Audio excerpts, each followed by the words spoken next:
Shalom, salut tout le monde, c'est Hakim H, c'est Télé Virtuelle. Alors, donc cette vidéo je la fais pendant que le peuple palestinien est attaqué, assassiné par l'armée sioniste israélienne. Donc l'attaque d'Israël, elle était prévisible, en réalité. Pourquoi prévisible? En avril dernier, les pourparlers étaient bloqués avec l'OLP et Mahmoud Abbas. Après l'union du Fatah et du Hamas, et le refus catégorique de reconnaître Israël comme l'État juif, Israël attendait juste la bonne occasion pour faire payer aux Palestiniens ce choix de ne pas reconnaître Israël comme l'État des Juifs. Pourquoi ne pas reconnaître Israël comme l'État juif? Des rabbins antisionistes l'ont très bien expliqué. Dans la Torah, dans le Talmud, il est interdit au peuple juif, ou on pourrait dire à la Oumma juif, de retourner en terre d'Israël pour en reprendre le pouvoir. Et on voit que depuis plusieurs dizaines d'années, c'est tout le contraire qui se passe. D'ailleurs, en Palestine occupée, des juifs dits extrémistes, mais qui sont en réalité simplement de réels juifs, ne participent même pas à l'État israélien, car ils ne le reconnaissent pas. D'ailleurs, ils voudraient même qu'il soit éradiqué. Donc Israël, en réalité, ne pourra jamais être l'État juif. Les Palestiniens, qu'ils soient musulmans, chrétiens, juifs ou athées, combattent contre cette idée, le sionisme, qui est de faire venir le faux Messie, en essayant de faire croire à tout le monde que c'est le vrai Messie. Alors, les personnes qui ne sont pas croyantes qui m'écoutent vont me prendre pour un malade mental. Mais c'est ce qui est écrit dans les livres sacrés. Donc certains y croient, certains y croient pas. Quoi qu'il arrive, les personnes qui ont le pouvoir y croient. Et c'est ce qu'ils mettent en application.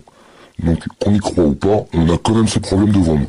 Sachant que les sionistes ont pour but exclusif de créer l'État d'Israël comme État juif, le fait que le Hamas et le Fatah ne veuillent pas reconnaître Israël comme l'État des Juifs bloque tout le processus sioniste.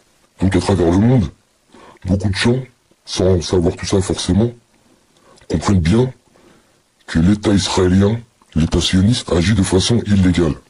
Donc en France, les gens postent des vidéos, des photos pour soutenir le peuple palestinien.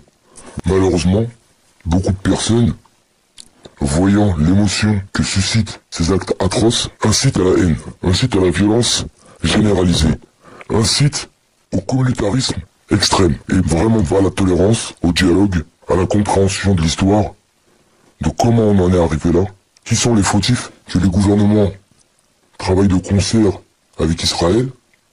On le voit actuellement avec l'Europe et l'Amérique qui essaient de signer en douce un accord à côté de l'accord.